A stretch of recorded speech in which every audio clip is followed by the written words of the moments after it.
update. So, Michelle, we do have that councillor, Gama Maqula, and he's going to talk to us about that. Also, by the way, Michelle, he was a victim of crime and just recently shot in the leg during a botched hijacking that happened. But before we get into that, let's talk about the allegations, councillor. You heard the clip.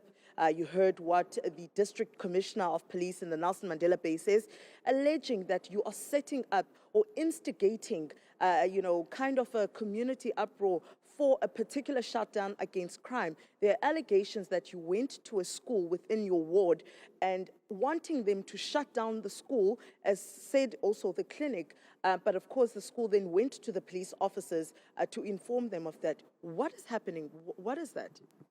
Look, firstly, Sipha, let me express our a feeling around this issue of closure of a clinic.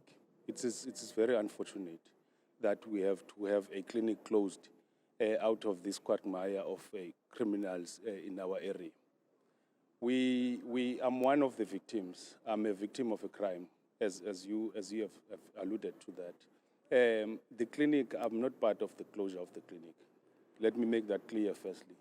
And secondly, I received a message that was sent to me by the head of the clinic telling me that on that particular day, there was a guy who demanded a protection fee, and therefore they are fearing for their lives. Fine, I sent that message quickly to the Premier. An hour after that message, a clinic in Changani was robbed. I got another message from a day hospital nearby. They are sending the same message. They are telling us that they are fearing for their lives. There are people who want to demand. So these people are demanding protection fees from government healthcare facilities? Yes, absolutely. So that panic is there. Now, I have sent this message also to the patrollers, local patrollers. They went to the clinic. They went there in protection of the staff and the community as well. That's what they are saying.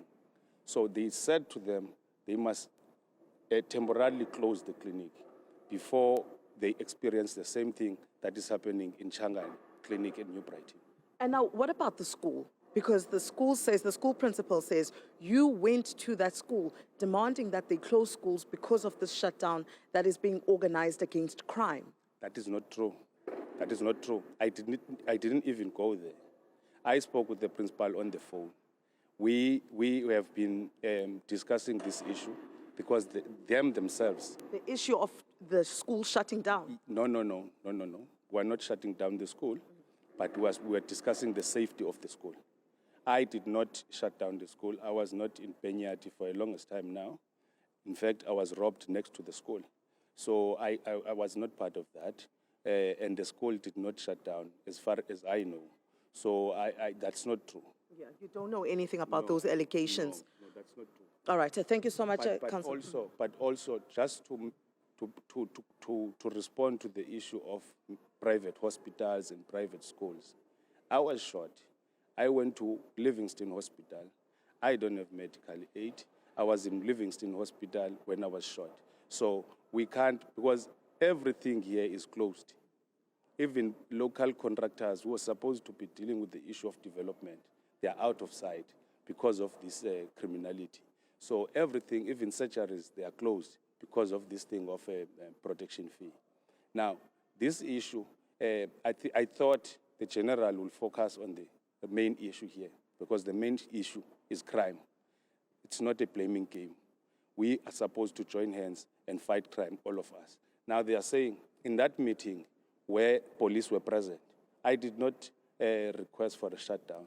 The meeting itself, it was deliberated in the meeting by the community that, in fact, we need a shutdown here. And that meeting was chaired by myself. Inviting the police, I invited the police myself.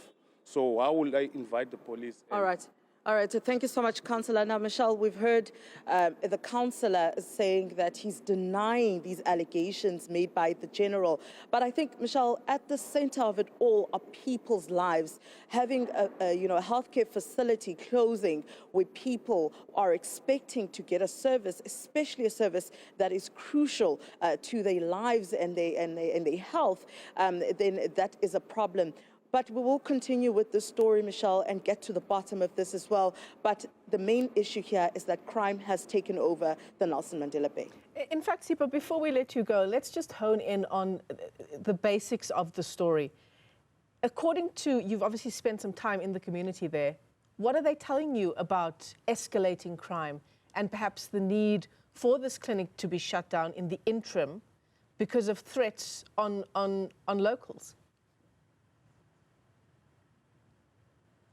I mean, one of the patients that arrived to a closed clinic was actually talking to us. He was venting to us, which we will have later on in the package, where he said that this issue of demanding protection fees from healthcare facilities is going to put their lives as ordinary people that need access to these facilities in jeopardy, Michelle, which is understandable, because we could see an elderly man and an elderly woman who were visibly shaking, needing their treatment and not well to even walk that distance, having to turn back, not knowing whether to continue going to the nearby clinic because they might be turned back, or to wait until the clinic opens, which they do not know when that will even happen. So it is a big issue, Michelle, for the people nearby. I mean, mothers had to turn back with their children that were supposed to get, immunizations. Some of them taking their children who were not well into the clinic had to turn back. And the doctor actually visits that clinic. It's not just